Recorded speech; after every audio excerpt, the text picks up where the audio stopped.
appris avec Aline le danger et comment se protéger. On était allé à la sécurité routière. Se protéger en écoutant les papas et les mamans. Et quand on écoute les papas et les mamans, eh ben on se protège. Comme ça, on aura sinon, on se met pas en sécurité. Sinon, on se met pas en sécurité. On peut se faire écraser par des voitures.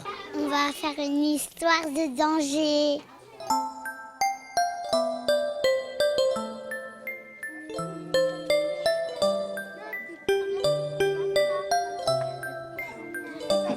Au gymnase, que doit-elle faire ? Le projet, c'est ça. Chacun va raconter sa petite histoire à partir de photos réelles de rue ou de dessins.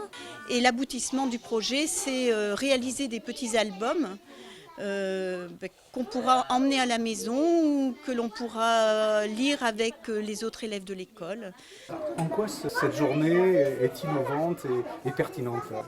Elle est innovante et pertinente dans la mesure où elle s'intègre dans un projet global intitulé « En route pour la paix » et qui a débuté par la réalisation d'un spectacle de la troupe compagnie Poc Poc, qui réalise un spectacle de marionnettes à la fois, je dirais, ludique, mais aussi pédagogique sur les dangers de la route et de la circulation en général. Quelle couleur il est, le petit bonhomme ? C'est la 5e année que le préfet de la Haute-Vienne a souhaité financer dans le cadre de ces crédits de la sécurité routière le spectacle, qui doit servir de point de départ justement à des projets tels qu'on les voit aujourd'hui. C'est une opération qui a débuté donc en 2009 et qui aujourd'hui a pris de l'importance et s'est étoffée. Et s'est étoffée par le nombre de personnes touchées, mais aussi par le nombre de projets qui en découlent. Nous avons participé au spectacle la semaine dernière.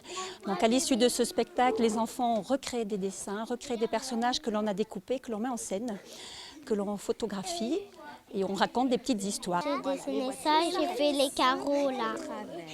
Et tout ça, ça va nous servir à terme à la conception de notre album. Ça parle d'un hérisson qui voulait traverser, mais alors qu'il ne regardait pas à droite et à gauche. Quand le petit bonhomme est vert, on peut passer. Et oui, on peut passer, on peut traverser. Oh là là, tu as vu ça, Simon? Comme ils ont... Comment se protéger en sécurité pour pas se faire écrabouiller? Faut regarder à droite et à gauche. On regarde les petits bonhommes. Est-ce que c'est vert pour marcher? On a appris beaucoup de choses sur les dangers de la route et comment se protéger. Il y a un groupe qui va travailler avec Michael. Michael, comme c'est un illustrateur qui sait bien dessiner, il a fait un dessin, il a préparé un dessin. Il y a des enfants qui vont aller travailler avec maîtresse Arlette et il y a des enfants qui vont travailler avec nous. Le dessin arrive alors, dans la plupart des cas, à fixer l'attention de toute façon assez facilement. Donc à partir du moment où il y a quelque chose qui bouge sur l'écran, ils arrivent quand même à être assez réceptifs. Et puis voilà, et en plus je dessine ce qu'ils me disent de dessiner, donc du coup ils sont vraiment impliqués dedans et ça se passe plutôt bien. À cet âge-là, le dessin doit être quoi ? Clair, la ligne claire, simple ?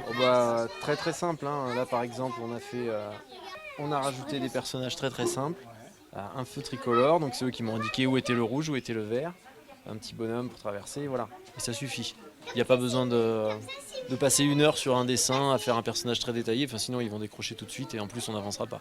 Alors évidemment, tout le travail de langage qui est extrêmement important à l'école maternelle prend vraiment ici tout son sens. Alors, ils ont souvent beaucoup de mal aussi à dessiner ce qu'ils ressentent ou ce qu'ils voient.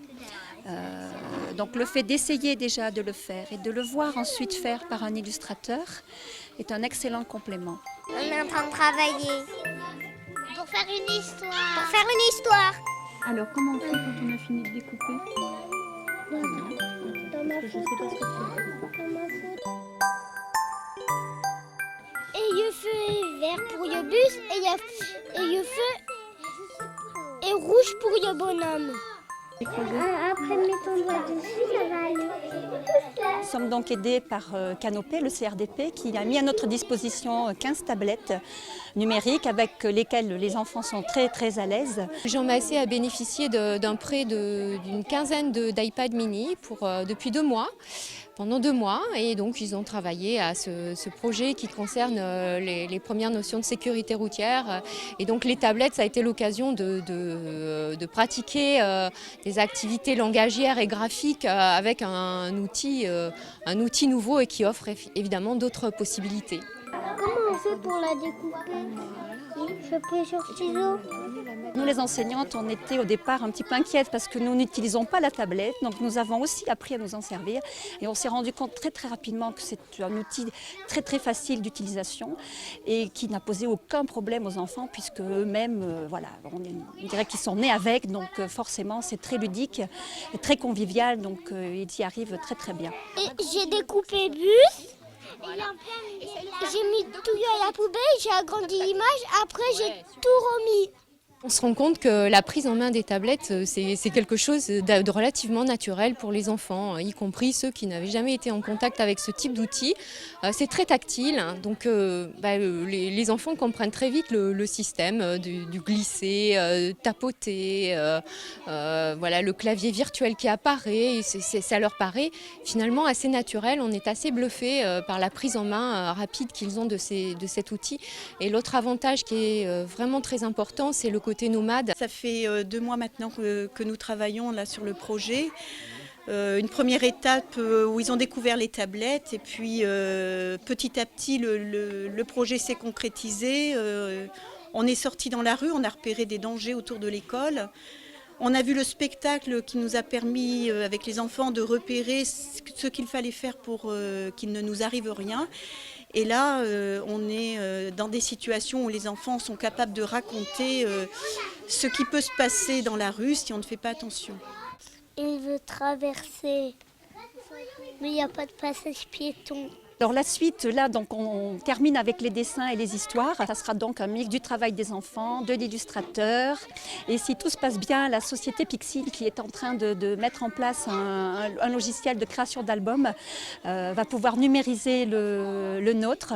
Et tout notre projet ensuite pourra servir à d'autres classes dans d'autres projets pédagogiques.